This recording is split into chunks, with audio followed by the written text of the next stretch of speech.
सभी को राम राम जी। आओ चलें वेदों पुराणों की ओर में। पिछले वीडियो में हम चर्चा कर रहे थे ऋषि मुनि और सूर्य के बीच के संवाद को। आइए उससे आगे प्रारंभ करते हैं। सूर्य कहते हैं कि नैमिषारण्य की महिमा और वहां हुए महान यज्ञ का वर्णन वहीं से आरंभ करते हैं आगे। वे कहते हैं कि पृथ्वी पर एक ऐसा वन है जो अनादिकाल से यज्ञों का स्थल रहा है, वो है नैमिषारण्य।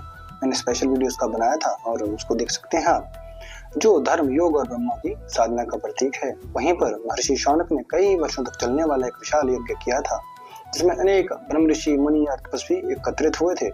उनका उद्देश्य केवल कर्म नहीं था, बल्कि धर्म और ज्ञान की रक्षा भी था। जब यज्ञ प्रारंभ हुआ तो उनका मन एकाग्र हुआ और उनके भीतर सत्व गुण की जागृति हुई। संस्कृत में सत्व शब्द का अर्थ है शुद्धता, ज्ञान, संतुलन। यह गुण व्यक्ति को उच्च, शांत और आध्यात्मिक बनाता है।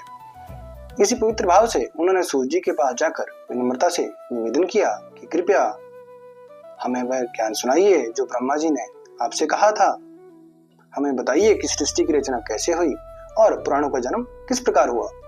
सूर्य जी ने अपने गुरुजनों और उपस्थित ब्रह्म ऋषियों को प्रणाम किया और विनम्रता पूर्वक कहा, हे मुनियों, आप सब भाग्यशाली हैं जो इस कथा को सुनने की इच्छा रखते हैं। यह वही ब्रह्म कथा है जो ब्रह्मा जी ने स्वयं कही थी और जिसे सुनने से मनुष्य के सारे पाप नष्ट हो जाते हैं। ये कथा केवल इतिहास नहीं है, बल्कि आत्मा को निर्मल करने वाली और मोक्ष का द्वार खोलने वाली ज्ञान धारा है।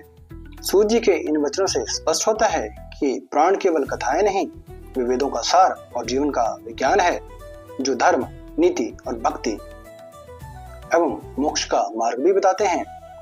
इस अध्याय के आरंभ में बताया गया है कि नैमिषारण्य का यज्ञ कर्म यज्ञ नहीं, बल्कि ज्ञान का यज्ञ था। यह वह क्षण था जहाँ गुरु और शिष्य यानी कि सूर्य और ऋषि दोनों अपनी अहंकार रहित अवस्था यानी कि घमंड, स्वार्थ या मैं की भावना से मुक्त थे। वे एक दूसरे के माध्यम से ब्रह्मा को प्रकट कर रहे थे।